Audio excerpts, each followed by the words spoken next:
आते हैं, वहीं माताओं के लिए वो पुत्र समान है, जो उनके बराबर है, उनके लिए मित्र स्वरूप है, और जो खासकर जो युवा है हमारे यहाँ क्षेत्र के, उनके लिए एक मार्गदर्शक की भूमिका अदा करते हैं।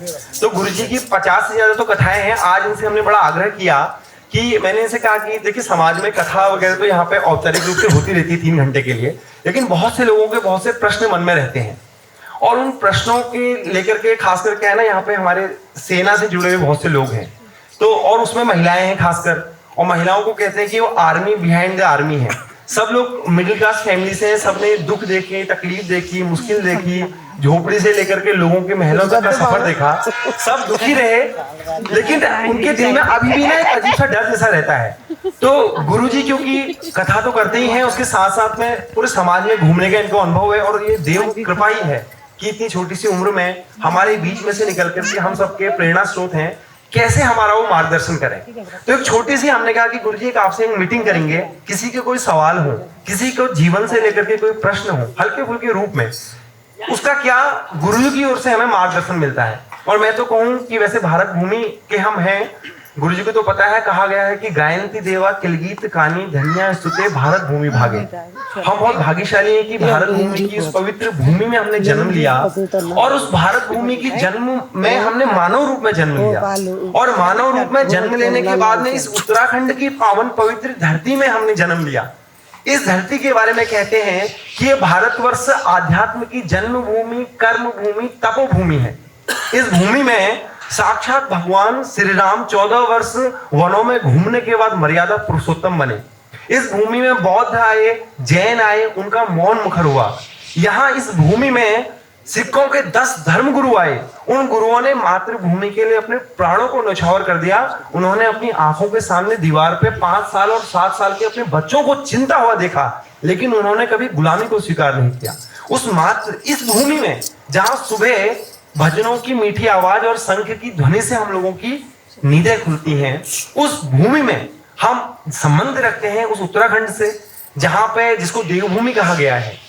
तो इसीलिए मेरी ये आप सभी से ये कामना है कि जब हमारा जीवन इस तरीके से है, किस तरीके से हम उसको आगे बढ़ाएं, और युवाओं को किस तरीके से गुरुजी का संदेश जाए, उसके लिए एक बार जोरदार तालियों के साथ हमारे गुरुजी का बहुत बहुत स्वागत।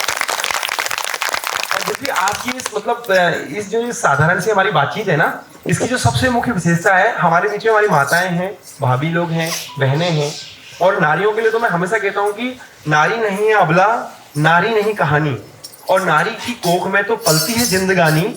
नारी घर की लक्ष्मी श्रृंगार बन के चमके, और जरूरत पड़े तो चूड़ियां तलवार बन के चमके। एक मतलब पुष्प जैसी कोमलता, समुद्र जैसी गंभीरता, आसमान जैसी विशालता, हिम जैसी शीतलता, इन सुंदर गुणों से एक स्त्री घर को परिवार बनाती है, उस घर को रहने के लिए बनाती है। इसके भाग्य में सब कुछ आता है, लेकिन गुरुजी इतवार नहीं आता है। तो इसलिए कठिन समय में, इतनी कठिन मतलब भागदौड़ भरे जीवन में ना, यहाँ से जाकर के 1 घंटे का इनका खाना बनाना है, बच्चों को तैयार करना है। गुरुजी, सबसे पहले मैं आपको कहूंगा कि इन माताओं के लिए कि कैसे अपना समय निकाल करके कथा सुनने के लिए आती हैं, क्या आपका मतलब इनको सबसे पहला संदेश है? गुरुजी, मैं आपसे ये जानना चाहूंगा। और एक बार फिर से मतलब मैं तो स्वागत पहले किया गुरुजी आपका, एक बार फिर से आपका स्वागत है, आपका अभिनंदन है, आपको प्रणाम है। हम बहुत भाग्यशाली हैं जिनको कि ऐसे हमारे गुरु व्यास मिले हुए हैं, जिनके पास पहुंचना इतना सुलभ है, जिनसे बातें करते हुए ऐसा लगता है कि मानो जैसे अभी भी वो इतने छोटे बच्चे से हमारे बीच में सच में एक नारायण के रूप में ना जो कथा गुरुजी करते हैं, वो साक्षात हमें लगती है। तो बातचीत करने का हमेशा गुरुजी से मन रहता है, लेकिन आज हमने ऐसे गुरुजी से आग्रह किया, और देखिए भगवान का ही आशीर्वाद है कि गुरुजी जो है तैयार हो गया आने के लिए। मैं वही बता रहा था कि गुरुजी का परिचय मैं क्या दूं, जैसे सूर्य को रोशनी दिखाने जैसा है। अगर छोटी सी पंक्तियों में कहूँ तो वो खुद ही नाप लेते हैं बुलंदी आसमानों की, और पंछियों को नहीं तालीम दी जाती उड़ानों की। महकना और महकाना तो काम है खुशबू का, खुशबू नहीं होती मोहताज कदरदानों की। तो परम आदरणीय गुरुजी हमारे सामने हैं, और गुरुजी का सागर से लेकर के आगे कपिल बनने तक का सफर, उसके बारे में बहुत सी चर्चा पहले आप लोगों ने सुनी भी होगी, हुई है, लेकिन बहुत सी ऐसी हमारी माताएं ऐसी हैं, शायद अभी सब लोग नहीं जानते हैं। और मैं तो बार बार कहता हूँ कि हमारा सौभाग्य है कि इस पावन पुनीत पवित्र स्थली में इसलिए बोल रहा हूँ क्योंकि 2 पत्थरों और 2 पेड़ों के बीच से हमने लगभग 30 से 35 साल पहले इस मंदिर को देखा था। और हमसे भी पहले हमारे जो पिताजी लोग हैं, हमारे ताऊ लोग हैं, दादाजी लोग थे, उन्होंने इस स्थली को देखा है। उस पावन पवित्र स्थली में बैठ करके हमें गुरुजी से कुछ बातें सीखने का एक अवसर मिल रहा है। तो गुरुजी बहुत बहुत स्वागत आपका, बहुत बहुत अभिनंदन, बहुत बहुत आभार। एक बार जोरदार तालियां गुरुजी के लिए। तो गुरुजी मैं पहले ही कहा कि महिलाओं की हमारी माताएं हैं, इनकी किस्मत में सब कुछ आता है लेकिन इतवार नहीं आता है।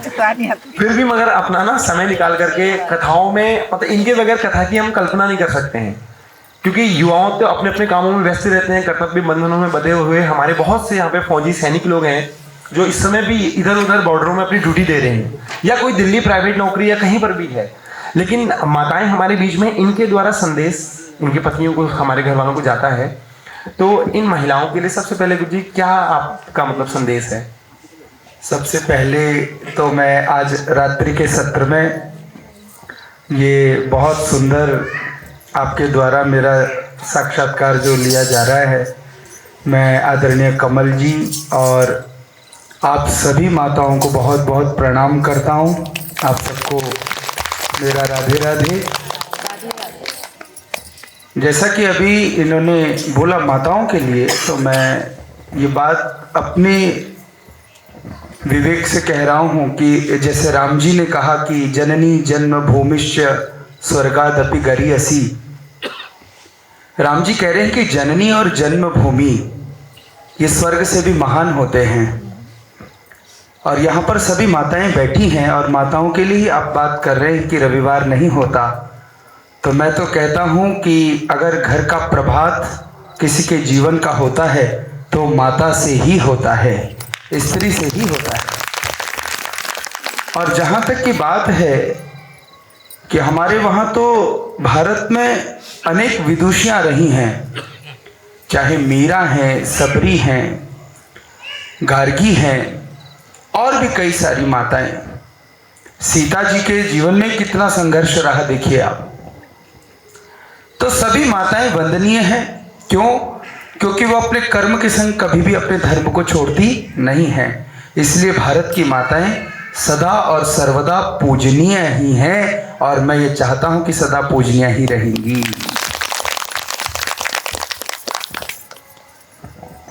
बहुत बढ़िया गुरुजी। और एक दूसरी बात है गुरुजी कि जैसे हमारे युवा हैं, तो अधिकतर युवा जो हैं आज चाहे अपने अपने काम में हैं, अपनी अपनी ड्यूटियों में हैं या भी अध्ययन के क्षेत्र में हैं, लेकिन उनके मन में भी एक अननोन फेयर जिसे कहते हैं कि एक मतलब राहत कभी कभी ये होती है कि घर से भी एक उनको दबाव रहता है कि उन्हें क्या करना चाहिए, और कार्य क्षेत्र के प्रति भी उनका एक दबाव रहता है कि हमें क्या करना चाहिए।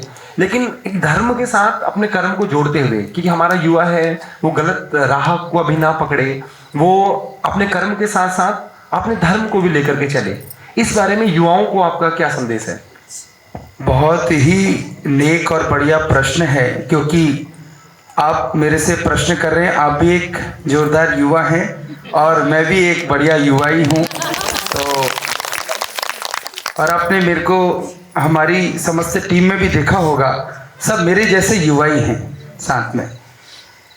सबसे पहले उदाहरण तो मैं आप ही से प्रारंभ कर दूं। इतनी कम उम्र में माता भारत माता की सेवा जितनी सौहार्दता और पवित्रता से आप कर रहे हैं, तो आप भी एक युवाओं को प्रेरणा ही दे रहे हैं, प्रेरणा स्रोत ही हैं। बहुत कम उम्र से 19 वर्ष की बहुत छोटी आयु से 2015 में मैंने अध्यात्म में भागवत के इस पवित्र कथा के कार्य को प्रारंभ किया और सदा सर्वदा अपने से मिलने वाले सभी युवाओं को ये प्रेरणा करी। क्यों? क्योंकि मैंने देखा है हमारे कुमाऊं अंचल में, या जहां हम लोग अभी वर्तमान समय में रह रहे हैं, और इस समय तो युवाओं में नशे का जो एक वातावरण हमको भी दिखाई दे रहा है, तो मैं समझता हूं कि ये हमारे समाज के लिए बड़ा दुखदाई है। और युवाओं को संदेश केवल यही है, जो युवा धार्मिक होगा धर्म से जुड़ा हुआ होगा वो कभी भी नशे के गर्त में जा ही नहीं सकता है। हम लोग नित निरंतर यही प्रयास करते हैं अपने से मिलने वाले लोगों को भी, और मैं ये बात बताते हुए बड़ा हर्षित होता हूँ कि 50 से अधिक युवाओं को हमने शराब और मांस की बीमारी जो ये लत थी उससे छुटकारा दिला दिया है। मैं तो इसको बीमारी कहता हूँ। और उन्होंने भागवत जी में हाथ रख कर करके निश्चय रूप से त्याग भी दिया है, और आज उनका घर वास्तव में स्वर्ग जैसा मुझे दिखाई देता है।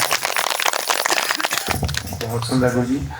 और गुरुजी, एक मैंने देखा कि आपका जो लोगों से वार्तालाप का जो तरीका है, और जो आपको हमने बचपन से देखा है, आप सोशल मीडिया में भी बहुत ज़्यादा एक्टिवेट रहते हैं और लोगों से जुड़ने का अधिकतर मैंने बहुत से मंचों में आपको प्रयास करते हुए देखा है। तो और खासकर आप सुलभ भी हैं, सर्वसुलभ मैंने आपको देखा है। कभी भी आपको किसी भी कार्य के लिए, कभी युवाओं को मैंने आते जाते आपके वहाँ लगभग भीड़ लगी हुई आपके घर पे देखी है। तो एक मैं देखता हूँ कि युवाओं में या महिलाओं में, या मैं कह लूँ कि भागदौड़ भरे जीवन में एक लोगों का कथन रहता है कि कर्म ही पूजा है, और कि हम तो बस काम करके पूजा करते हैं, मन चंगा तो कटौती में गंगा, इस तरीके के मतलब डायलॉग भी हम सुनते हैं। तो कैसे कि मतलब क्या ये इससे क्या मतलब संदेश दे सकते हैं कि नहीं, कर्म तो पूजा है, लेकिन कर्म के साथ साथ इस धर्म के क्षेत्र में भी हमारे युवा बढ़ चढ़ करके इसी तरीके से भाग लेते रहें, क्योंकि आपका क्षेत्र बहुत बड़ा है, तो आपकी आवाज, आपकी बात बहुत दूर तक जाती है गुरु जी। जहां तक कि कर्म की बात है तो देखो, हमारे शास्त्रों ने वास्तव में जो बात कही है माताओं, कर्म के लिए ही कही है। कर्म प्रधान विश्व करी राखा, जो जस करहि सो तस फल चाखा। कर्मण्येवाधिकारस्ते मां फलेषु कदाचन। ये तो बड़ा प्रसिद्ध श्लोक है गीता का, भगवान अर्जुन से कह ही रहे, और मैं इस बात को मानता भी हूं। हम सब यहाँ पर जितनी बैठी हैं माताएं, हम सब लोग घर में रहते हैं, गृहस्थी हैं। अब कोई माता या कोई पुरुष अपने घर के कार्य को छोड़ दे और मंदिर में ही सारा दिन बैठा रहे, तो क्या वो सही मायने में भक्त है? वो सही मायने में भी भगवान का भक्त नहीं है। कर्म ही पूजा जो आपने विषय लिया, उस विषय में मैं अपनी वाणी के तारतम्य को जोड़ते हुए आपको ये बात कह रहा हूं माताओं, गृहस्थ के जितने कर्म हैं, इन कर्म को ही आप पूजा बना लो। आप कहेंगे कैसे होगा? देखो, हम अपने घर में झाड़ू लगाते हैं, झाड़ू लगाते लगाते आप राम जी का बढ़िया भजन गा लो। देखो, कर्म किया, घर साफ हो गया, लेकिन प्रभु का नाम लिया तो धर्म भी जुड़ गया, तो आपकी कर्म ही पूजा बन गई। सरल सरल तरीके से भोजन आप बनाते हैं, भोजन बनाते बनाते ही आप भगवान का नाम लो। अब वो भोजन भोजन नहीं रहा, वो भोजन महाप्रसाद हो गया। देखो, तो ऐसे कर्म को पूजा बना करके आप अपने गृहस्थ में भी भगवान का भक्ति भाव से पूजन कर सकते हैं। अब ये भी बड़ी विपरीत बात है, क्योंकि कई लोग मेरे पास बैठने आते हैं तो शिकायत करते हैं, तो कहा महाराज जी ये तो नाश्ता ही समय में नहीं देती। मैंने कहा भाई ऐसा क्यों? तो कहा कि ये तो 2 घंटे पूजा करती है।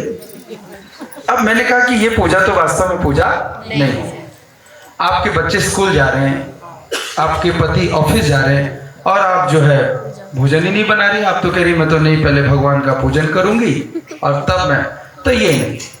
गृहस्थ में पहले कर्म है, और कर्म आपका इतना विशुद्ध हो जाए कि कर्म ही आपकी पूजा बन जाए, तो यही आपके लिए पूजा के रूप में साकार कार्य होगा। बहुत सुंदर गुरुजी। और अंत में जाते हुए मैं ये प्रश्न है कि मैंने वही कहा कि जब उत्तराखंड देवभूमि से हम आते हैं, कि जहाँ एक तरफ देवभूमि को अनुपम सौंदर्य, समृद्ध संस्कृति के लिए, पर्वतीय परिक्षेत्र के लिए जाना जाता है, लेकिन उसके साथ साथ वीरों की भूमि इसको कहा जाता है। चाहे वो गोरखा रेजिमेंट हो हमारे उत्तराखंड में, कुमाऊं रेजिमेंट हो, गढ़वाल रेजिमेंट हो, पैरामिलिट्री जितने भी डिफेंस फोर्सेज हैं, हर एक परिवार से कोई ना कोई सगा संबंधी फौज में है। और आपने देखा होगा, मैंने देखा कथाओं में भी, हमारे जितनी अधिकतर यहाँ महिलाएं, खासकर हमारा जो हल्द्वानी क्षेत्र है, यहाँ पे लगभग हर परिवार से सेना से कोई ना कोई व्यक्ति जुड़ा है। और मैं तो पहले भी कहा कि जो सेना की हमारी जो महिलाएं हैं, उनको कहते हैं कि वो आर्मी बिहाइंड द आर्मी है, क्योंकि एक सैनिक तभी इधर उधर दूर अपने कार्य क्षेत्रों में तभी नौकरी कर पाता है, चाहे वो ग्लेशियर के पर्वत हों, चाहे वो आसाम के सघन वन हो, चाहे वो रेगिस्तान की गर्मी हो, चाहे वो नदी हो, नाले हो, हर जगह देश के सैनिक के रूप में उत्तराखंड के व्यक्ति की एक अलग पहचान है। तो इन माताओं को कि जब उनके पति हों, चाहे किसी के बेटे हों, किसी के भाई हों, दूर रहते हैं, तो वो अपने मन को किस प्रकार से मतलब मजबूत बना सकती हैं, या अपने उन बच्चों के लिए, अपने पति के लिए, किसी के लिए भी उनको क्या संदेश होना चाहिए धर्म से जोड़ते हुए गुरुजी?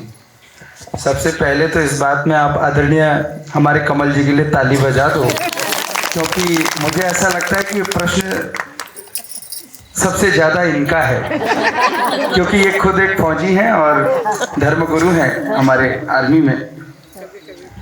हाँ, ये बात सत्य है कि जब विवाह नहीं होता है तो उसके पीछे उसकी माँ का हाथ होता है उस बालक की सफलता के लिए, और जब वह विवाहित हो जाता है, नौकरी में लग जाता है, वो किसी भी क्षेत्र में हो, आपने प्रमुख अंग फौज के लिए लिया है, तो उसमें भी देखो, मैं कई सारे एक भारत माता के सच्चे सपूतों से, जो हमारे, देखो हम यहाँ पर कितने बढ़िया तरीके से बैठे हैं और देश की जो सच्ची सेवा कर रहे हैं, ऐसे कई सारे फौजी भाई हमारे इस मंदिर में भी हैं। आदरणीय मटपाल जी बैठे हैं, द्विवेदी जी बैठे हैं, ये सारे लोग, और भी मैं जिनका नाम नहीं ले पा रहा हूँ, लेकिन वो सब बैठे हैं। देखिए, ये तो फौज में है, लेकिन इनके घर को कौन संभाल रहा है? तो वो एक स्त्री है, वो एक माता ही है, वो एक नारी है। मैं समझता हूँ कि जितना त्याग वो देश की रक्षा के लिए कर रहे हैं, तो उनकी गृहस्थी के लिए जो त्याग है वो माता का बहुत ही श्रेष्ठ कर है, बड़ा श्रेष्ठ है। और यही बात सही है, इस विषय में और ज्यादा क्या बोला जा सकता है? बहुत सुंदर गुरुजी। और मैं बस छोटा सा ये मेरा प्रश्न था कि आगे नहीं, इसमें एक बात आपने बोली थी कि हमारे पर्वतीय अंचल से बहुत सारे लोग फौज में हैं। मैं आपको बता देना चाहता हूँ, पहाड़ का जो काम है, पहाड़ का जो जीवन है, वो वास्तव में बहुत कठिनाई और संघर्षों से भरा हुआ है। मैं समझता हूँ कि जो व्यक्ति पहाड़ में रहा होगा वह निश्चय इतना त्यागी होगा, इतना संघर्षवान होगा कि वह फौज की नौकरी क्या, वो तो मैं समझता हूँ विश्व के किसी भी कोने में चला जाए वो कभी भूखा नहीं मर सकता। इतना कठिनाई का जीवन हमारे पहाड़ में रहता है, मैंने खुद देखा है। पुरुषों से अधिक मेहनत वहाँ माताएं करती हैं। कुछ दिन पहले मैं पदमपुरी से आगे पलड़ा एक क्षेत्र है, वहाँ प्रवास में मैं चला गया। जहाँ मैं ठहरा था वो सोमवारी जी महाराज का आश्रम है, और आश्रम के ठीक सामने एक बहुत विशाल का एक पेड़ था। आप यकीन नहीं मानेंगे, उस विशाल वृक्ष की सबसे ऊंची शिखा पर एक स्त्री दराती लेकर करके घास काट रही थी। मैंने उस देवी को वहीं से प्रणाम कर दिया और मैंने कहा, भगवान इस माता की रक्षा करना। और मैं अपने जीवन को मैंने कहा कि मेरा जीवन बेकार है इस देवी के सामने, जो अपने बच्चों को पाल रही है, जो अपने घर को चला रही है।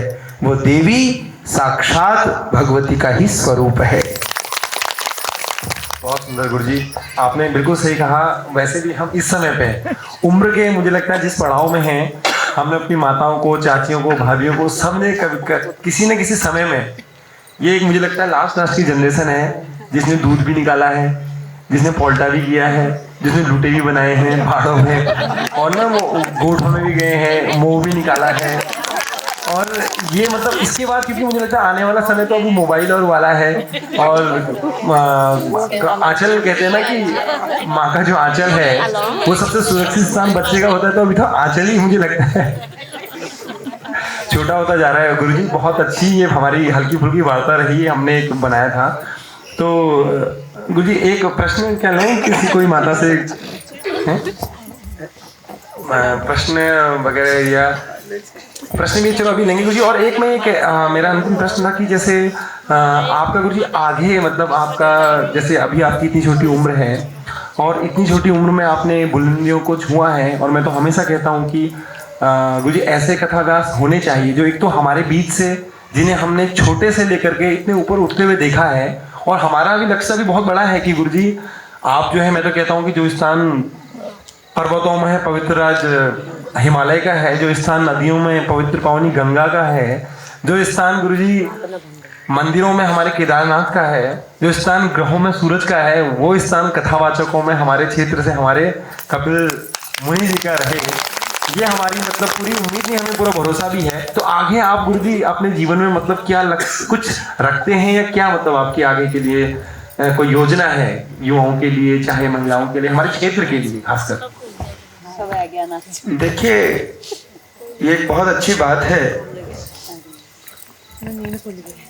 जिसके जीवन में संघर्ष है, निश्चय एक बात है कि सफलता उसके कदमों में रहती है। अब जिसके जीवन में संघर्षता ही ना हो, और बिना संघर्ष के जीवन वास्तव में निरर्थक ही है। मान लो कि चाय तो बनाओ बहुत बढ़िया, लेकिन चीनी ना डालो तो चाय में आनंद नहीं आता। हाँ, शुगर हो तो और बात है। या यूं कह दें कि महाराज चाय तो पीने के लिए बुलाया, लेकिन चाय पत्ती तो डाली नहीं, तो वो चाय तो चाय रहेगी नहीं। ऐसे ही जीवन भी है। तो जब तक जीवन में संघर्ष का रंग नहीं है, तब तक आपका जीवन कभी निखर सकता भी नहीं है। एक बात बचपन में मैंने बहुत पहले सुनी थी कि बिना कुछ किए कभी जय जयकार नहीं होती। कोई एक चींटी चढ़ती है, चढ़ती दीवार पर 100 बार फिसलती है। चढ़ना गिरना, गिरकर चढ़ना, ये उसके जीवन में कई बार होता है। लेकिन एक समय चींटी का ऐसा आता है कि चींटी उस दीवार से पार हो जाती है। उसका कारण यही होता है कि चींटी ने अपना प्रयास सतत जारी रखा और चींटी अपने लक्ष्य पर पहुंच गई। अभी आपने शुरुआत में एक लाइन कही थी कि सागर से कैसे बने कपिल। बड़ा प्रचलित YouTube में मेरा एक साक्षात्कार है, स्थानीय किसी व्यक्ति के द्वारा वो लिया गया था। उन्होंने ये बात रखी थी, सागर से कैसे बन गई कपिल।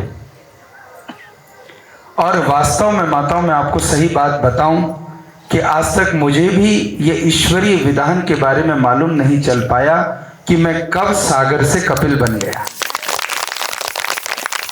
हाँ, लेकिन मैंने एक बात कही, संघर्ष तो करना ही पड़ेगा, चाहे वो कोई भी व्यक्ति हो, किसी भी क्षेत्र में हो।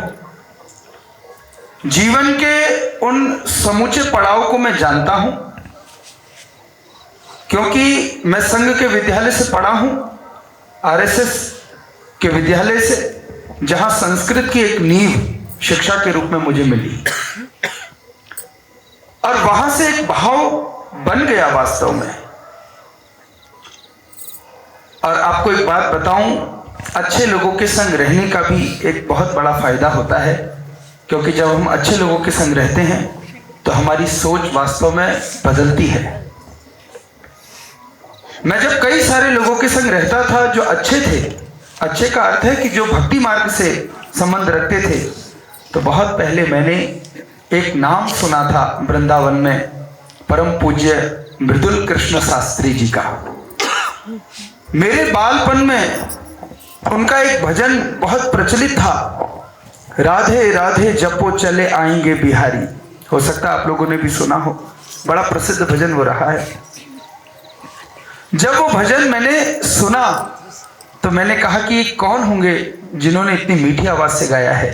कई सारे उनके फिर भजन मुझे मिले, मुझे चरणों से लगा ले मेरे श्याम मुरली वाले, ये भजन भी उनका बहुत पुराना है। तो मैंने देखा कि वो मृदुल कृष्ण शास्त्री जी हैं, और जब मैंने उनको देखा, आप यकीन नहीं मानेंगे, मैंने उस दिन अपने जीवन का संकल्प ले लिया कि एक दिन मुझे भी इनकी तरह कथावाचक बनना है। ये देखी गई प्रेरणा संघर्ष करते करते कैसे साकार हो गई, इस बात को वास्तव में मैं अभी तक जान नहीं पाया। मैं अभी कहता नहीं कि मैं कथावाचक हो गया हूं, मैं ये कहता हूं कि अभी मैं कर ही रहा हूं।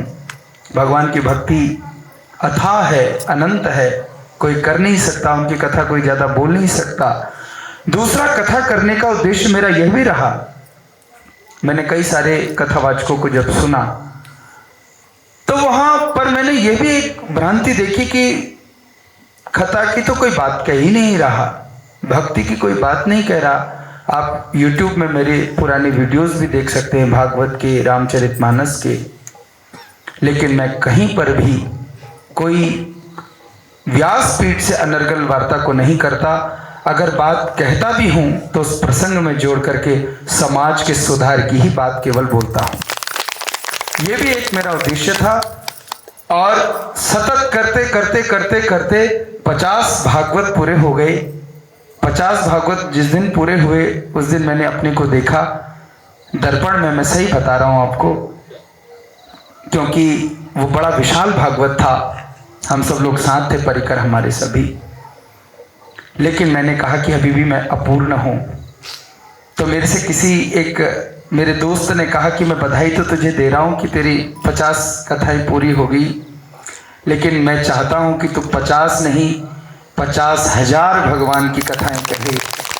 तो मैंने उसकी बात जोड़ते हुए कहा कि प्रभु, भले ही मैं कैसी स्थिति में रहूं, कैसे प्रभाव में रहूं, किसी भी भाव में रहूं, लेकिन जब तक मेरे में सांस रहेगी तब तक मैं भगवान की कथा ही कहता रहूंगा। बहुत सुंदर गुरु जी। मतलब आपके, मुझे लगता है बातों का सार यही है कि असफलता एक चुनौती है, स्वीकार करो, क्या कमी रह गई देखो और सुधार करो। जब तक ना हो सफल, नींद चैन को त्यागो तुम, संघर्ष का मैदान छोड़ मत भागो तुम, बिना किए ही जय जयकार नहीं होती और कोशिश करने वाले की कभी हार नहीं होती। मेरा अधूरा छोटा हुआ इन्होंने पूरा कर दिया। नन्ही सी चींटी जब मुंह में दाना लेके चढ़ती है, चढ़ती दीवारों पे वो 100 बार फिसलती है, मन का साहस रगों में विश्वास भरता है, चढ़कर गिरना गिरकर चढ़ना फिर नहीं अखरता है, और अंत में उसकी कोशिश बेकार नहीं होती, क्योंकि कोशिश करने वालों की कभी हार नहीं होती। इनके लिए एक बार और अलग से ताली बजा दो, क्योंकि आज मुझे बड़े प्रभावी, क्योंकि इन्होंने 2 दिन से ये कह रहे हैं, कमलदा हमारे बड़े भाई के रूप में है, और 2 दिन से कह रहे हैं मेरे से कि मैं कुछ पूछना चाहता हूँ। और तो हमारी वैसे बात हुई थी कमरे में करते हैं, मैंने कहा कमरे में कर लेते हैं, YouTube में सब लोग देख लेंगे। लेकिन अभी बिल्कुल अचानक से एक बात बनी और कहा कि नहीं, सारे लोग उधर बैठे हैं, मैंने कहा चलो फिर उधर ही कर लेते हैं। तो आप लोगों का भी एक सानिध्य मिल गया और मैं आपको प्रणाम करता हूँ। आपने तो आज बहुत ही कुछ पूछ लिया। मुख्य प्रश्न है, मतलब बहुत से लोगों का एक प्रश्न है, मैं तो कह रहा हूँ हल्द्वानी का ना, ये मतलब बहुत ही ज्वलंत प्रश्न है आज के दिन में, जो प्रश्न आपसे पूछना बनता ही है गुरुजी। मुझे मालूम नहीं है, पता नहीं कौन सा ज्वलंत प्रश्न होगा ये प्रश्न, मतलब इतना कठिन प्रश्न है, मैंने भाभी जी की आंखों के इशारे से ये प्रश्न को जो है कैच कर लिया है इस प्रश्न को।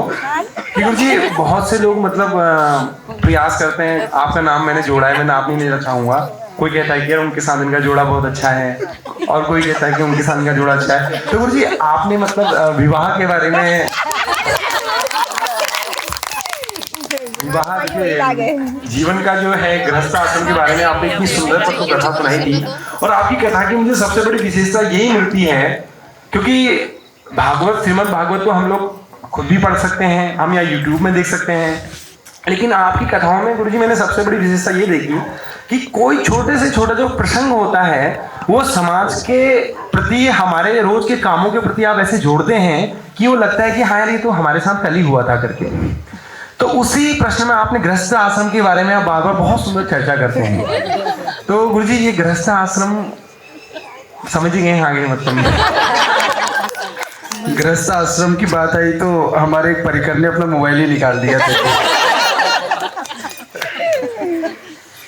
देखो ये बात भी सही है, कोई इसमें दुराई नहीं है। अब मैं कोई सन्यासी तो हूं नहीं, लेकिन आप मुझे ऐसे देख रहे हैं, मैं एक ही पंक्ति में इस बात को पूर्ण कर दूंगा कि भगवान की बनाई सृष्टि में सब उन्हीं के आधार पर यहाँ होता है। मेरे भाग्य में भगवान ने इतना ही बड़ी कथा को लिख दिया, तो विवाह का भी फैसला भगवान स्वयं लिख दिया। हाँ, लेकिन मैं करूंगा जरूर, ये विश्वास है। सही है गुरुजी, वो मतलब आपके जीवन में तो खुशी लेके आएगा, लेकिन मुझे थोड़ा विश्वास भी है कि बहुत लोगों का उस दिन दिल भी टूटेगा। तो चलो हम अभी से ही आपके गुरुजी आगे इस सुंदर से जीवन की कल्पना करते हैं। अभी से हम लोग जो है डांस वांस की तैयारी करेंगे, उससे पहले आप बताइएगा।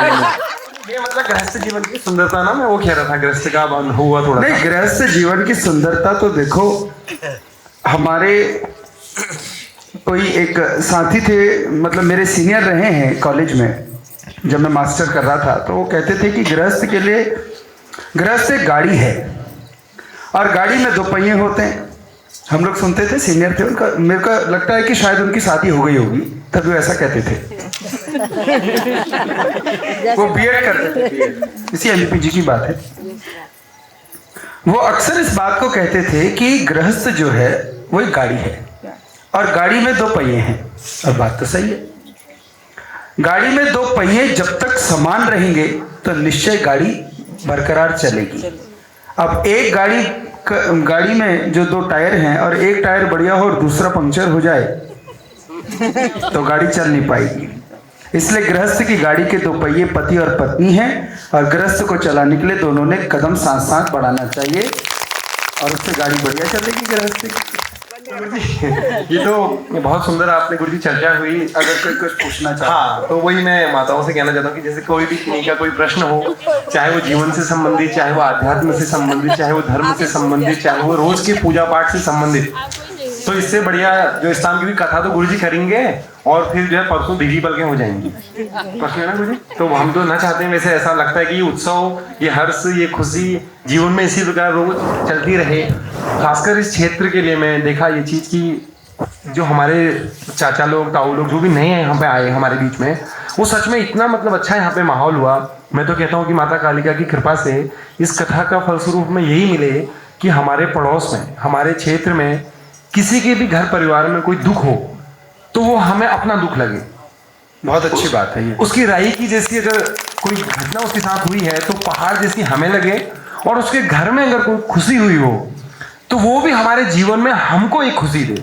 ऐसे भाव ये माँ कालिका हमारे बीच में दे, क्योंकि इन कथाओं का समाज में होने का सबसे बड़ा जो अर्थ निकल के आएगा वो यही होगा कि हम एक दूसरे के प्रति भाईचारा, प्रेम, बंधुत्व और इस सामाजिक समरसता को बना करके रखें। गुरुजी, वो आपके माध्यम से हम यहाँ से कथा में रोज सुनते रहते हैं, तो यही कि कोई प्रश्न अगर किन्हीं माताओं का है, कुछ है, तो वो पूछ सकती है अभी गुरुजी से। देखो वो कह रही हैं, तो एक बार इनके लिए भी ताली बजा दो आप लोग। ये भी साहस है कि आप कुछ बात मन में चल रहा हो पूछ सकते हो। पहले तो आपको दंडवत प्रणाम। हमारा मैं थोड़ा विधि विधान की ओर ज़्यादा थोड़ा आकर्षित रहती हूँ।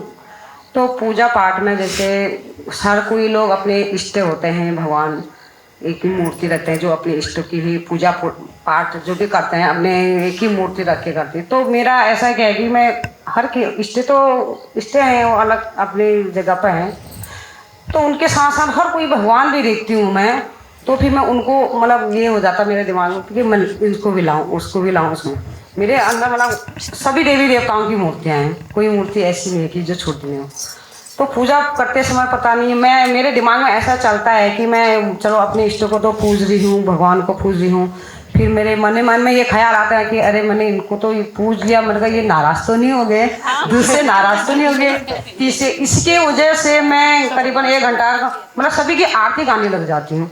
मतलब यानी कि हर भगवान के ऊपर वाले की दया से मेरे को भजन कीर्तन का बहुत शौक भी है, गाती भी हूँ अपने अंदर यानी कि हाल भारत तो नहीं, ऐसी मंडली में कहीं पर। तो हर किसी की आरती मुझे याद भी करनी पड़ती है। फिर ये सोचती हूँ कि मैं अगर ये इनकी आरती नहीं गाऊंगी तो फिर वो नाराज हो जाएंगे, वो हो जाएंगे, ऐसे ना मतलब आधा घंटा 1 घंटा मनमाते रहो वो करते हैं। तो इसमें कोई गलत ये तो नहीं है कि मतलब सभी भगवानों को रखना उचित है या नहीं है। बहुत अच्छा प्रश्न पूछा है, एक बार ताली बजा दो आप। देखिए, आपने एक बात बोली कि मैं अपने इष्ट को पूजती हूँ तो मुझे लगता है कि कहीं ये भगवान तो नाराज नहीं हो गए या ये तो नाराज नहीं हो गए। तो मैं बहुत सरल तरीके से आपको एक बात कह रहा हूँ, आप लोग सुनो। और आप विशेष इस विश्व में जहाँ कहीं भी वर्षा होती है तो वर्षा का जल भूमिगत होते हुए अंततः गत्वा समुद्र में मिल जाता है। इस बात का अर्थ यह है कि आप इष्ट की पूजा, परमात्मा की पूजा, शालिग्राम की पूजा, माता की पूजा या किसी देवता की पूजा, आप किसी की भी पूजा करते हो और किसी भी विधि या विधान से करते हो, लेकिन आप अपने मन को एक रूप मान करके करो, वह आपके भगवान के चरणों में ही पहुंच जाती है। पृथक पृथक करने से मन भटकेगा। मन को एक जगह रख कर करके एक ही आरती कह दो। ज्यादा कुछ नहीं आता है तो त्वमेव माता च पिता ही कह दो। लेकिन अगर आप ऐसा ज्यादा करेंगी तो आप तो खुद ही भ्रमित हैं। आपका मन तो बहुत ही भटक रहा है। तो आपका जब मन ही इतना भटक गया तो पता लगा कि आप लक्ष्मी जी की भी आरती कह रही हैं, उनकी भी कह रही हैं, उनकी भी कह रही हैं। इतनी सारी आरतियों को करने में आप अपना कर्म भी भूल जाएंगी, नातेदार रिश्तेदारों को भी भूल जाएंगी। पता लगा कि लोग ही कहते हैं कि यार आजकल बावरी सी हो गई, क्या बात है पता नहीं। इसलिए ऐसा नहीं। हाँ, ये बात है कि आप श्रद्धा विश्वास रूपिणों, गोस्वामी जी कह रहे हैं, श्रद्धा विश्वास रूपिणों याभ्याम बिना न पश्यन्ति सिद्धः स्वान्तस्तमीश्वरम। आप श्रद्धा और विश्वास से भगवान को एक फूल ही चढ़ा दो। आपके मन में अगर श्रद्धा पूरी है, आपका विश्वास भरपूर है, तो आपका एक फूल भी भगवान के चरणों में स्वीकार है। एक बार इनके लिए भी जोरदार ताली बजा दो। मेरी प्रश्न पूछ रही जी। सबसे पहले गुरु जी को मेरा कोटि कोटि नमन। भजन गाते गाते गला हाँ, और मुझे भक्ति से बहुत लगाव है और घर से, मायके से मेरे माँ बाप ने मुझे वही शिक्षा दी कि भगवान की भक्ति करो। बहुत ही बढ़िया। हाँ, 5 बहन हैं, एक हमारा दादा, तो हम सब भाई बहन भक्ति करते थे। हमारे को भजन कीर्तन सब उन्होंने सिखाए माँ बाप ने। लेकिन अभी तो मेरे मम्मी पापा यहाँ नहीं है, स्वर्ग गए हैं। उनको मैं कोटि कोटि प्रणाम करती हूँ। और गुरुजी, आप हमारे लिए व्यास जी नहीं है, श्री कृष्ण का अवतार है। कल मैं यहाँ पर घर आके भागवत की कथा सुन रही थी, डांस कर रही थी, तो आपने मुझे श्री कृष्ण का अवतार दिखा। धन्यवाद। 5 या 7 अवतार दिखे, पता नहीं गुरुजी। मतलब आंखें बंद की थी तो ये भद्रवाह में मैंने आपके एक आँख में और 5 और 6 पीछे से कृष्ण का अवतार देखा। देखिए, ऐसा होता है, भगवान हमारी भावना के होते हैं। कभी कभी ऐसा भी होता है कि हम कुछ सोचते हैं और कुछ देर में वही घटना भी हो जाती है। ऐसा अक्सर हो जाता है। कई लोग मेरे पास आते हैं, बोला कि महाराज जी मैं इतना सोच ही रही थी कि थोड़ी देर में ऐसा ही हो गया, इसका क्या अर्थ होता है। कई लोग कहते हैं कि महाराज जी मैंने आज रात एक स्वप्न देखा और अगले दिन देखा कि वही स्वप्न साकार हो गया। तो मैं ये कहता हूं कि भावना का है खेल। वास्तव में परमात्मा की भक्ति में मन की भावना की एक बहुत अहम भागीदारी होती है। और भगवान तो कहते ही हैं कि भाव का भूखा हूं मैं, भाव ही सार है, भाव से जो मुझको भजे फिर भव से भी बेड़ा उसका पार है। आपकी भागवत सुनकर इतना विश्वास हो गया कि भगवान है ही जरूर, और विश्वास करती भी हूँ, करूँगी भी। और आप तो हमारे इतिहास में श्री कृष्ण का अवतार है। धन्यवाद। बहुत अधिक न कहते हुए आपकी श्रद्धा और भावना को प्रणाम करता हूँ। बोलो राधे राधे। और कोई कुछ और पूछ रहे तो कोई है? और गुरुजी, सबसे पहले तो आपको मेरी तरफ से प्रणाम। सुनिए आप लोग। मुझे अपने लाइफ के बारे में कुछ पूछना है। मुझे मेरे सपने बहुत बड़े बड़े, मुझे IAS बनना है, बट मैं मतलब पढ़ती हूँ तो मेरा मन नहीं लगता है पढ़ाई में। मतलब बहुत ज़्यादा इरिटेट होता है, कभी कहीं मुझे लग जाता है, कभी कहीं। मतलब इसका रीज़न क्या है, मुझे ये पूछना है। देखो, बहुत अच्छी बात है, इसके लिए भी ताली बजा दो। बहुत बड़ा लक्ष्य है। देखो, मैं आपको बताता हूँ एक बात, सुनो। जब किसी को कुछ बनना होता है तो उसमें उस व्यक्ति को अपनी दैनिक जीवनचर्या का एक लेखा जोखा बनाना चाहिए। सुन रही हो आप सुबह कितने बजे उठती हो? 5 बजे आप उठती हो, ये अच्छी बात है, लेकिन आप कितने में पढ़ती हो? अभी 9 में पढ़ रही हो, ठीक है, लेकिन आप 4 बजे उठो। लिखने का काम रात को करो और पढ़ने याद करने का काम सुबह करो।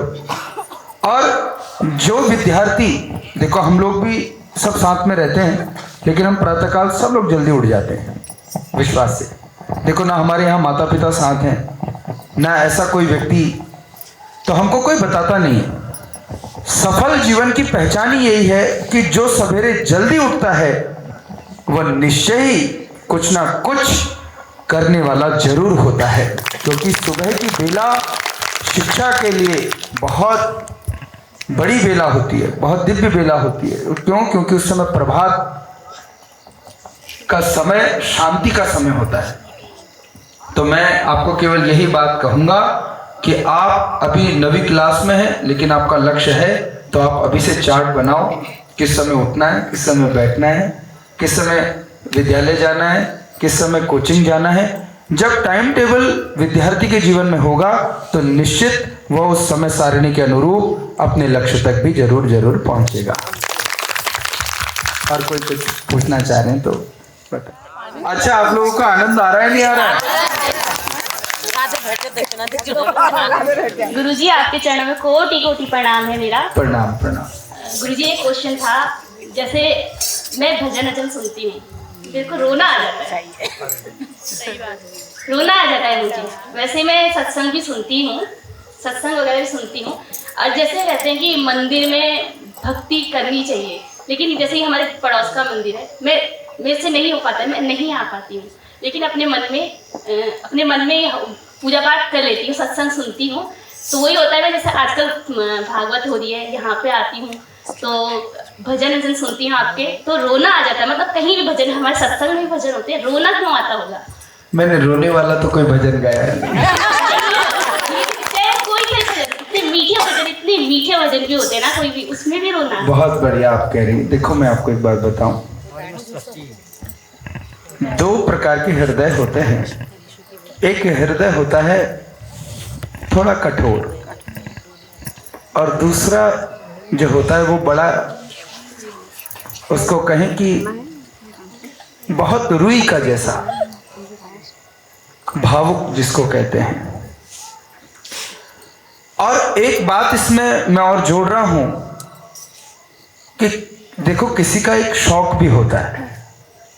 जैसे बहुत सारे लोगों का शौक होता है मैच देखने का। अभी मैंने कई सारे स्टेटस देखे कि इंडिया हार गई, तो कई लोग रोने लगे।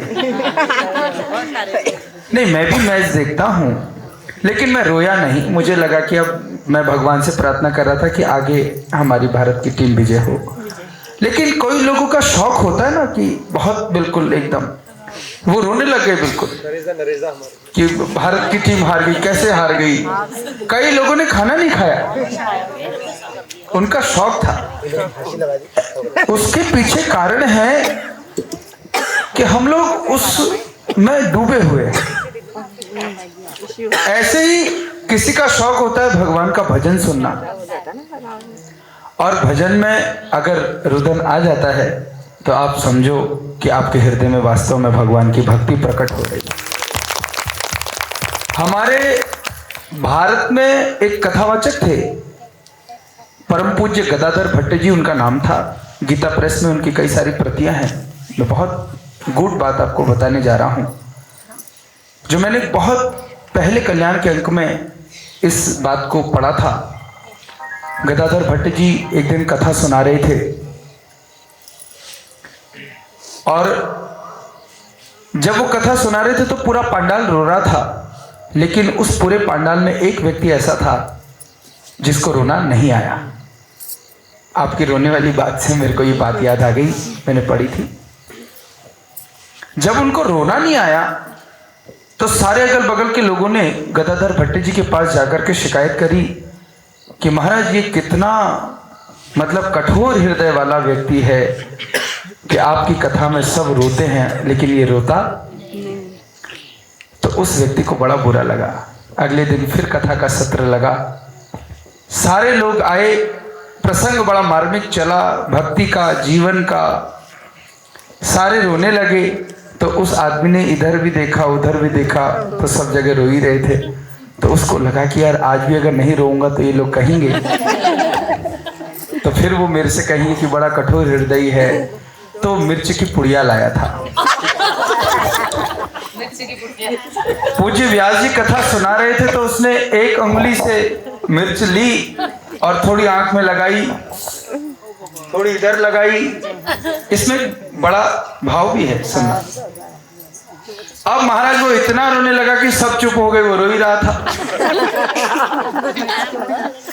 तो किसी पड़ोसी ने देखा कि भाई इतना रो क्यों रहा है, कभी नहीं रोने वाला आज रो रहा है, और इतना रो रहा है कि जहाँ हंसना है वहां भी ये रो ही रहा है।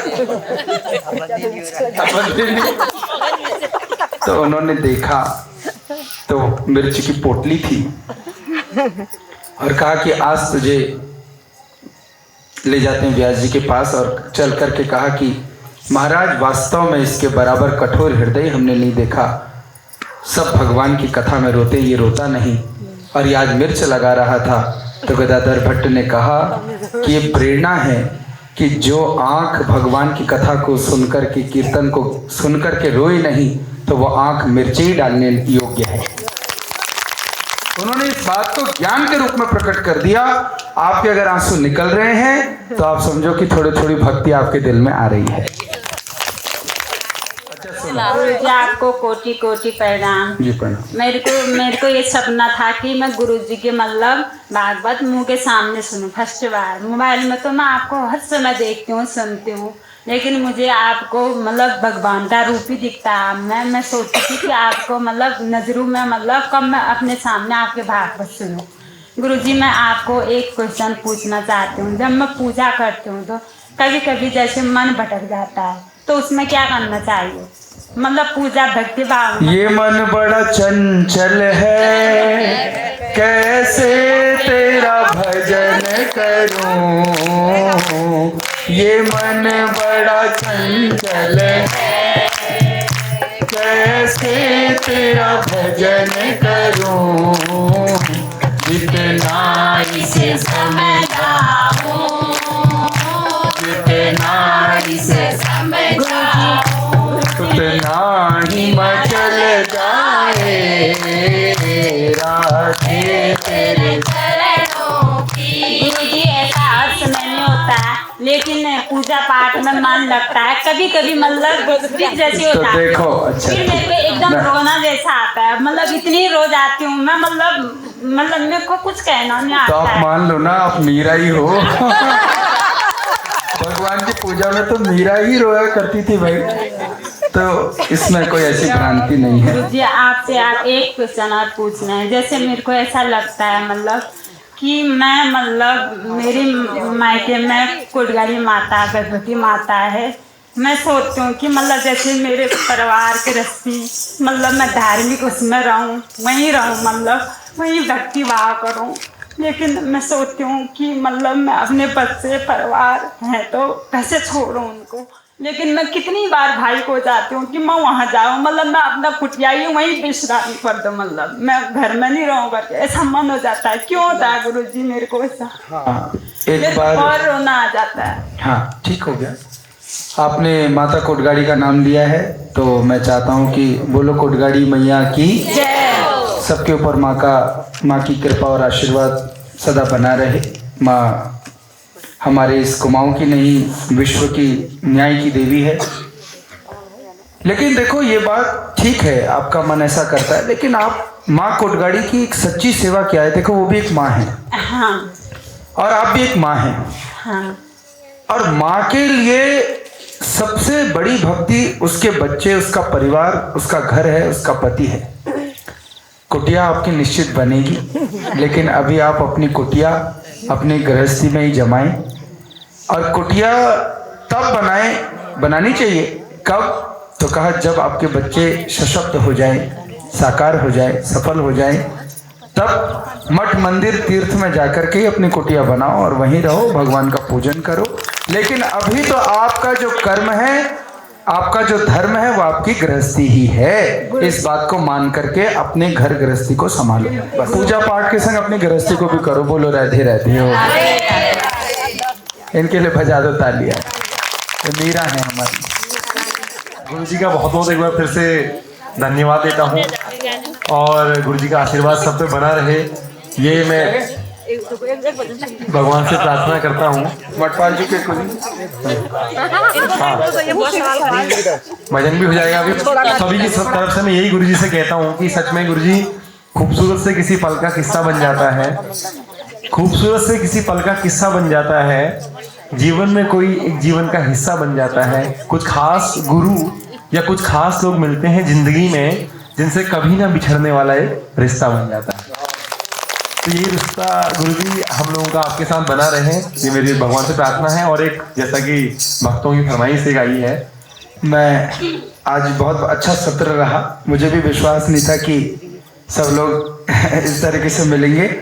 और देखो, जो इतने दिनों से आप लोग भगवान की यहाँ भजन कीर्तन करने आ रहे थे, तो मुझे भी बहुत बढ़िया लगा और आपको भी कुछ ना कुछ आज मिल ही गया। ये बहुत अच्छा हो गया, आमने सामने की चर्चा, और ये बड़ी दूर तक बात जाएगी। और कल उन लोगों को बड़ा आश्चर्य रहेगा कि यार रोजे गई लेकिन आज पत्ते ने क्यों हो। लेकिन सभा को समाप्त करते हुए बहुत सुंदर 4 पंक्ति बोल करके, क्योंकि आप बार बार पंक्ति में पंक्ति देते जा रहे हैं, तो मैंने कहा 2-4 मैं भी सुना दूं। बहुत अच्छी जीवन की पंक्ति को बोल करके मैं वाणी विराम कर रहा हूं। भजन भी सुना दूंगा। 4 दिन की जिंदगी है, हंसी खुशी में काट लो। 4 दिन की जिंदगी है, हंसी और खुशी में काट लो। मत किसी का दिल दुखाओ, दर्द सबके बांट लो। नहीं किसी का दिल दुखाओ, दर्द सबके बांट लो। कुछ नहीं है साथ जाना, एक नेकी के सिवा। कर भला होगा भला, गांठ ये तुम बांध लो। बस इन्हीं भाव के संग आप सबको मेरा प्रेम भरा राधे राधे। आदरणीय कमल जी, आप ऐसे ही साहित्य के मूर्धन्य धनी रहे। देखो, कुमाऊं में आप धर्म गुरु रहे और आपकी वाणी कितनी प्रभावी है, ये तो बहुत एक बड़ी बात है। और आप ऐसे ही साहित्य की रचना से, अपने मुख की वाणी से, और ये फूल परमात्मा के चरणों में अर्पित करते रहो। और मुझे भी आपने सौभाग्य प्रदान कर दिया और ये YouTube चैनल में भी प्रसारित हो जाएगा, आप सब लोग देखना जरूर। लेकिन आप भी एक सच्ची सेवा कर रहे हैं। मैं आपको भी बहुत बहुत इस मंच में प्रणाम करता हूँ, नमन करता हूँ। अखंड शाश्वत आपकी भक्ति बनी रहे। आप सबको भी प्रणाम करता हूँ कि आप सबने बहुत धीर वीर गंभीर होकर के सुना। अब मैं ये बात कहते कहते सोच रहा हूँ कि भजन क्या गाऊं। अच्छा, एक भजन मैं सुनाता हूँ, बहुत मीठा भजन है। सांसों की माला तोरे नाम, माला तोरे नाम। सांसों की माला तोरे नाम, ओ माला तोरे नाम। सांसों की माला तोरे नाम, ओ माला तोरे नाम। सांसों की माला तोरे नाम, ओ माला तोरे नाम। सांसों की माला तोरे नाम। तोहे प्रेम से सिमरूं हरदम, तोहे प्रेम से सिमरूं हरदम। तोहे प्रेम से सिमरूं हरदम। तोहे प्रेम से सिमरूं हरदम। मन मंदिर मोरे राम। सांसों की माला तोरे, ओ माला तोरे नाम। सांसों की माला तोरे नाम, माला तोरे नाम। सांसों की माला तोरे नाम, ओ माला तोरे नाम। सांसों की माला तोरे नाम, ओ माला तोरे नाम। सांसों की